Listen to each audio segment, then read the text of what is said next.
Study ಮಾಡಿ ಬೇಕಾದ್ರೆ ಮಾತಾಡ್ತೀವಿ.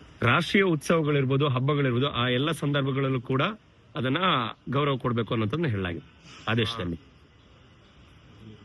ನಮ್ಮ ರಾಜ್ಯದಲ್ಲಿ ಎಸ್.ಎಂ. ಕೃಷ್ಣರವರು ಮುಖ್ಯಮಂತ್ರಿ ಆಗಿದ್ದಾರೆ, ಕಾಂಗ್ರೆಸ್ ಸರ್ಕಾರ. ನಾವು ನಮ್ಮ ರಾಜ್ಯದ ಕುವೆಂಪುರವರು ಶಾಂತಿಯ ತೋಟ, ಆ ಶಾಂತಿಯ ತೋಟದಲ್ಲೇ ಎಲ್ಲ ಇದೆಯಲ್ಲ, ಸರ್ವ ಜನಾಂಗದ ಶಾಂತಿ, ಸರ್ವ ಜನಾಂಗದ ಶಾಂತಿಯ ತೋಟ. ಅದ್ರಲ್ಲಿ ಏನೇನು ಹೇಳ್ಬೇಕು, ಯಾವ ಧರ್ಮ ಹೇಳ್ಬೇಕು ಎಲ್ಲ ಹೇಳಿದೀವಲ್ಲ. ಹಿಂದೂ, ಕ್ರೈಸ್ತ, ಮುಸಲ್ಮಾನ ಎಲ್ಲ ಇದೆಯಲ್ಲ. ಇದೇ ನಮ್ಮ ರಾಜ್ಯ.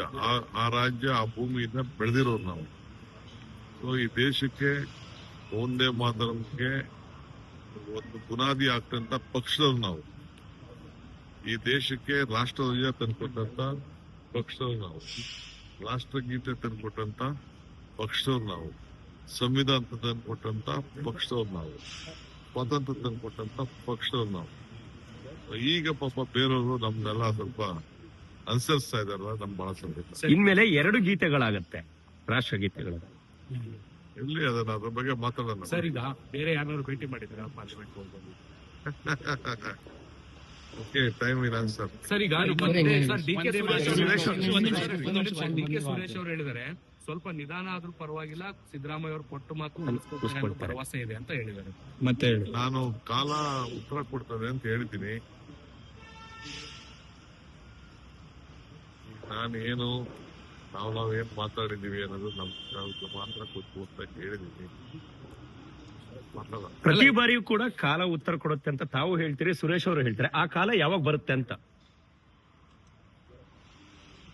ಟೈಮ್ ನಾವು ಕೇಳ್ತೀನಿ. ಕೇಳಿಲ್ಲಪ್ಪ, ಇನ್ನ ಸದ್ಯ ಈ ಅಸ್ಸಾಂ ಜಂಜಾಟದಲ್ಲೇ ಇದೆ.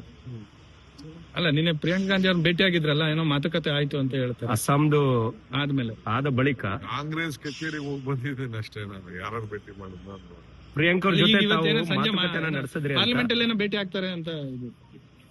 ಯಾಕೆ ಸುಮ್ಮನೆ ವಿಭಿನ್ನ ರೀತಿಯಲ್ಲಿ ಬೇರೆ ಬೇರೆ ಅದೆಲ್ಲ ಯಾಕೆ ಸುಮ್ಮನೆ ಯಾಕೆ? ಸದ್ಯ ಇರಿ, ಮಾತಾಡ್ತೀನಿ ನಾನು.